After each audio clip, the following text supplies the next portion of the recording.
कार्तिक मास महात्म्य कथा अध्याय 20। ओम नमो भगवते वासुदेवाय। आप सभी भक्तों को श्री नारायण जी की अपरंपार भक्ति प्राप्त हो। श्री लक्ष्मी नारायण जी की कृपा से आइए आज की कथा श्रवण करें। माँ शारदा की प्रेरणा स्वयं सहाय। कार्तिक महात्म का लिखूं ये 20वां अध्याय। अब राजा पृथु ने पूछा, हे देवर्षि नारद, इसके बाद युद्ध में क्या हुआ तथा वह दैत्य जालंधर किस प्रकार मारा गया, कृपया मुझे वह कथा सुनाइए।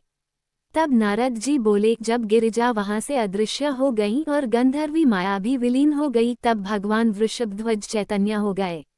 उन्होंने लौकिकता व्यक्त करते हुए बड़ा क्रोध किया और विस्मित मना जलंधर से युद्ध करने लगे।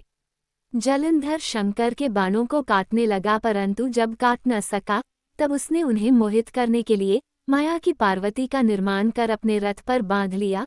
तब अपनी प्रिया पार्वती को इस प्रकार कष्ट में पड़ा देख लौकिक लीला दिखाते हुए शंकर जी व्याकुल हो गए। भगवान शंकर जी ने भयंकर रौद्र रूप धारण कर लिया। अब उनके रौद्र रूप को देख कोई भी दैत्य उनके सामने खड़ा होने में समर्थ न हो सका और सब भागने छिपने लगे। यहाँ तक कि शुंभ निशुंभ भी समर्थ न हो सके। शिवजी ने उन शुंभ निशुंभ को शाप देकर बड़ा धिक्कारा और कहा, तुम दोनों ने मेरा बड़ा अपराध किया है। तुम युद्ध से भागते हो, भागते को मारना पाप है। इससे मैं तुम्हें अब नहीं मारूंगा, परंतु गौरी तुमको अवश्य मारेगी।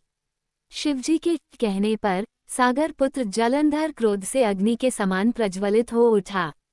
उसने शिवजी पर घोर बाण बरसाकर धरती पर अंधकार कर दिया। तब उस दैत्य की चेष्टा देखकर शंकर जी बड़े क्रोधित हुए तथा उन्होंने अपने चरणागुष्ठ से बनाए हुए सुदर्शन चक्र को चलाकर उसका सिर काट लिया। एक प्रचंड शब्द के साथ उसका सिर पृथ्वी पर गिर पड़ा और अंजन पर्वत के समान उसके शरीर के 2 खंड हो गए। उसके रुधिर से संग्राम भूमि व्याप्त हो गई। शिवाज्ञा से उसका रक्त और मांस महारौरव में जाकर रक्त का कुंड हो गया तथा उसके शरीर का तेज निकलकर शंकर जी में वैसे ही प्रवेश कर गया जैसे वृंदा का तेज गौरी के शरीर में प्रविष्ट हुआ था। जलंधर को मरा देख देवता और सब गंधर्व प्रसन्न हो गए। ओम नमो भगवते वासुदेवाय। आज की कथा को अधिक से अधिक शेयर करें।